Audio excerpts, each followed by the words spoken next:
Saudaraku semua, selamat pagi dan salam damai sejahtera untuk kita semua. Saya menginformasikan sedikit, hari ini adalah hari yang ke-9 saya menjalankan masa isolasi mandiri di rumah bersama dengan beberapa anggota keluarga.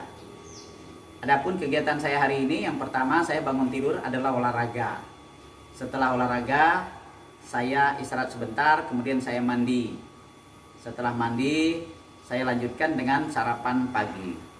Setelah sarapan pagi, saya lanjutkan dengan pengecekan beberapa dari yang menjadi persyaratan yang harus saya cek sesuai dengan beberapa juga jenis alat kesehatan yang ditinggalkan oleh para medis di rumah sebagai kelengkapan saya yang sedang isolasi bersama anggota keluarga.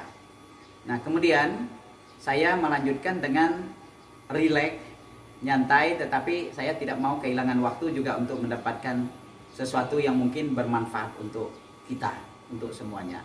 Dan saya membaca, lalu samping membaca saya sambil minum gitu. Jadi ibu sediakan ada jus jeruk, kemudian ada susu ya.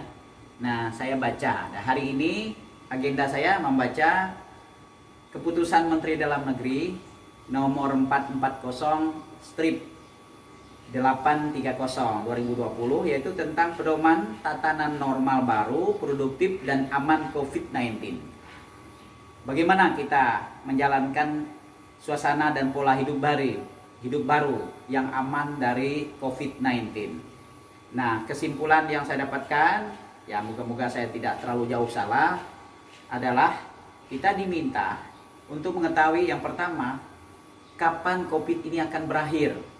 Diinformasikan bahwa sampai hari ini tak satu pun para pakar dan ahli yang mampu mengetahui itu. Tidak satu pun negara di dunia yang bisa memastikan kapan COVID ini akan berakhir dari dunia ini, termasuk dari kita Indonesia. Lalu di sisi lain, kita dihadapkan kepada permenungan bahwa apakah mungkin hidup kita ini terus-menerus seperti ini? Kita ditahan di rumah, tidak bisa keluar rumah, tidak bisa berusaha, tidak bisa bersekolah, dan lain-lain. Kehidupan sosial kita dikungkung sedemikian rupa. Kalau demikian berarti sama saja seolah-olah kita ini merupakan akhir dari kehidupan. Nah, kita tentu tidak mau, pemerintah kita tidak mau bahwa ini bukan merupakan akhir dari suatu kehidupan. Pemerintah tetap harus jalan, negara tetap harus tegak, tetap harus maju. Kemudian pemerintahan tidak boleh berhenti, masyarakat tetap harus beraktivitas, tetap harus sehat, tetap harus kuat. Nah, dengan demikian maka pola kehidupan dipilih. Bagaimana sih kira-kira kita harus hidup sekarang? Nah, makanya kita diinformasikan, kita dipedomani, kita dituntun untuk menjalankan sebuah kehidupan baru di mana aktivitas ekonomi berjalan, pemerintahan berjalan, semuanya berjalan seperti semula, tetapi pola kita, gaya kita, kelengkapan hidup kita sudah harus berubah. Sudah harus berubah. Kalau dulu kita umpamakan dengan orang diperintah menggunakan helm, awal-awal mungkin banyak yang protes, banyak yang tidak mau, banyak yang tidak taat gitu. Tapi pada akhirnya semua orang taat. Begini juga saya kira dengan kita diperintah sekarang ini untuk menggunakan masker apabila keluar rumah. Mungkin nanti, dan sudah mulai dari sekarang, masih ada juga yang belum terlalu menganggap itu penting. Tetapi akhirnya kita memang wajib, kemudian kita mengakui bahwa ternyata ini salah satu fasilitas hidup kita nanti sejak menjalankan kehidupan normal baru ini yang wajib kita pakai. Jadi masker setiap keluar rumah pasti harus kita pakai. Kemudian mungkin ke depan nanti kita sudah menjadi terbiasa untuk bersama dengan orang lain selalu menjaga jarak ya. Selalu menjaga jarak. Tidak boleh kurang dari 1 meter atau kalau saya beranggapan 2 dengan 3 meter. Jarak satu orang. Nah, kalau dulu kita masih sesuka kita, mungkin sekarang ke depan nanti akan tidak bisa lagi, harus menjadi perhatian. Karena kita ingin selamat dari ancaman COVID ini. Karena COVID kita tidak tahu kapan hilangnya dari kita. Anggaplah dia selalu ada bersama dengan kita selama belum ada kepastian dari pihak-pihak yang memang berwenang menentukannya.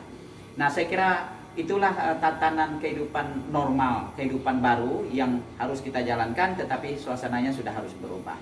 Jadi bagaimana kita hidup, bagaimana kita berperilaku, bagaimana kita melengkapi diri dengan kehidupan baru kita yang notabene harus kita tahu kita berada di tengah-tengah ancaman COVID. Hidup dalam keadaan pandemi. Nah, inilah saya kira yang isi dari ketentuan ini tentang bagaimana kehidupan baru yang kehidupan normal yang baru itu. Nah, di sini juga dilengkapi dengan berbagai petunjuk teknis, dengan berbagai penjelasan apa itu COVID, bagaimana kita harus menjaga ketika di mobil, ketika kita di angkutan umum, ketika kita nyari obat dan lain-lain ya. Saya kira itu saja kawan-kawan.